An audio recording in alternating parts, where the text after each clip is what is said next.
Good evening, Dr. Stephen Akintayo. Good evening.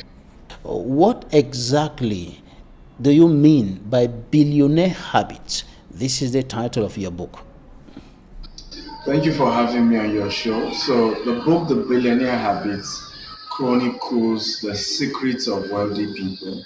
And we're talking about those who made legitimately as entrepreneurs, who understand that money is a exchange of value. What are those billionaire or better still wealth creation principles that that should be respected by anyone, group of persons, entrepreneurs, and nations that aspire to become rich? And one of the powerful principles that oftentimes a lot of us who aspire to be rich do not realize is that your habits determines your decisions. Your decisions determines your destiny.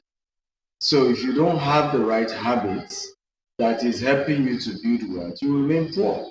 And many of our African cultural principles are actually principles that, if they are not well balanced, okay, leads to penury. For example, destiny determines who will be wealthy. Okay, all faiths disagree with that. For those who are Christian, there's a particular story of a man called Jabez. Now, if anybody had a destiny of poverty or failure, it was Jabez, right? But in the Bible, the same Jabez that even the mother cursed him and his trajectory was always failure, prayed to God and said he wanted a change.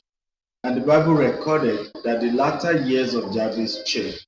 So what does this mean? It means that you and I have capacity to influence and change our destiny if we actually want to. And that's really part of the principles that is chronicled in the book. Now, another principle contained in your book Well, is the culture or habit of saving. Tell us more wealthy about that. people have wealthy people have built a culture of saving. Now I understand that people will often tell you that, but I don't have enough. So how can I save? But you see, nobody was born rich. When we're all born, we're born based on the status we have. We're all born poor anyway. Some of us, maybe those who had wealthy parents, that influenced. But most of those parents too were poor. So somebody in a lineage decided to be rich and started taking actions towards wealth. But if you ask those people, they will tell you they began the culture of savings. My parents were not wealthy. My mother was a civil servant. My father's business had come before I was born. We grew up in a village where there was no running water, there was no electricity. But I decided I wanted to be rich, right? I started reading books on money at the age of 18. And today we started our company with just 1,000 Nigerian naira. We built it to multi-billion corporation, 4 continents today. But the principle started with choosing to say, out of the what is not enough, I am going to save. The second habit is now the habit of investing what has been saved.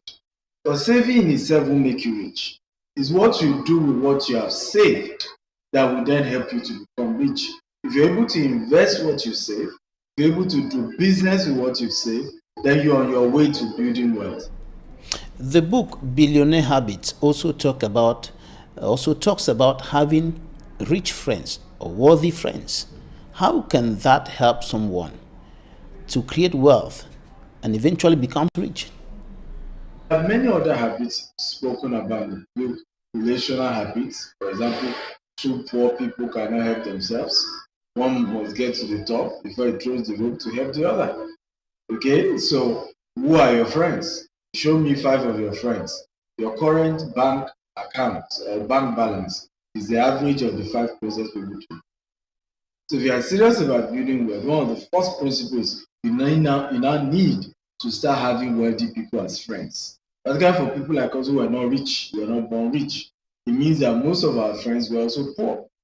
So it takes a lot of intentionality to lower your ego, right? To now begin to become friends with rich people and not think all of them were thieves, because as much as there are corrupt politicians who became rich by stealing money, there are many people who became rich by doing business. I've never taken government contract in my life. purely, I'm not a politician, I'm a businessman, right? So there are many people like me as well. But guess what? Years ago, when I see anybody with a good car, I say, see them thieves. That's the reason why we are poor. And later I realized I was a wrong mindset because not all of them stole money. And by just hating people because they are rich, I am exempting myself. You see the point now from possibility of becoming wealthy. So, creating wealth and becoming rich is also about changing mindset, a change of mindset. You know, many people just look at the rich people as thieves, in quotes, or courtiers. And it's just a mental shift that needs to occur. In fact, that's why we have a version of the book for pastors called the Billionaire Habits for Pastors. Because pastors too are part of the problem, right? A lot of, not all, but a lot of our pastors as well do not even know how to make money legitimate, except they see false prophecy to members and collect them, right? So, meanwhile, as a pastor, because people equals money, and one of the principles of wealth is called OPM, other people's money. As a pastor, you have the trust of people. You could legitimately look for a business you can start, an investment you can start, even the giving they give you could invest it well, such that you become so rich that you'll be helping a lot of poor members. And you don't need to depend on members for you to take good care of yourself. So it's a holistic change that needs to. Now, about saving, how can someone who is unable to put 3 square meals on the table daily, who has almost nothing, be able to save? Beautiful question. So what I tell people is you're very right. A lot of times, many of us are in very dear situations, and saving is almost next to impossible. However, you need to know that anytime you make money, what you are doing directly or indirectly is that you are paying everybody else except yourself. So let's assume yourself now. When you got your salary last month, you paid for telecommunication, whether you're using Orange or you're using MTN, you paid. The owners of those telecommunication companies were the ones who got that money. You paid for transportation. If you have a car, you pay for gas. The owner of the filling station became rich, right? You pay for grocery. The mama in the market who sells fufu and all of that became rich. What have you paid yourself? Each time you save money, just see it as you paid yourself because you paid your landlord if you're renting a house. You are paying everybody from the little money that comes in. Can you pay yourself? Start with a fraction. You can start with a fraction of 5%, right? 5%. Those who are Muslims give alms to the poor. Those who are Christians pay tithes or giving. See that the same way. Like, you know what? 5% I'm giving myself. After a while, you can increase to 10 or 20 or more. But the principle is that I need to pay myself. Because these people you are paying, it will never end. Your rent will not stop. Your food bills will not stop. Your gas bill will not stop. Every other bill will stop. And it will go to you. In fact, the older you get, the more the bills. So when will you then choose to become rich? So it's an intentional decision. This is also why we then say be friends with rich people. So that you can have rich ideas. Also, so that you can have what we call accountability partners. Because if each time everybody you meet around you, everybody's complaining, oh, see how much you have, right? I couldn't save anything, nothing, right? But you meet rich, I'll give you an example. One of my first billionaire friends that I became friends with first, he came to my house one day and we were supposed to, my wife prepared chicken. And I remember while we were eating with another friend, the first thing I said, January, I just shouted January. The perception most of us have is that January things are tough. Everybody's poor. So when I said January, I wanted to follow up with, I'm broke. And then my friend who is a billionaire said, good news. I said, hey, what happened? He said, oh, two of our projects, he's into construction. The two of our projects just got approved. One is 4 point something billion. The other is 7 point something billion. I remember I swallowed my saliva and said, even me too, January, something good will happen. But guess what? That was the last January that was difficult for me. Just because I saw that somebody could do it, could structure his life. That January was even the best month. So I had to go back and say, how do I make my January the best month? So I cut down on the expenditure in Christmas.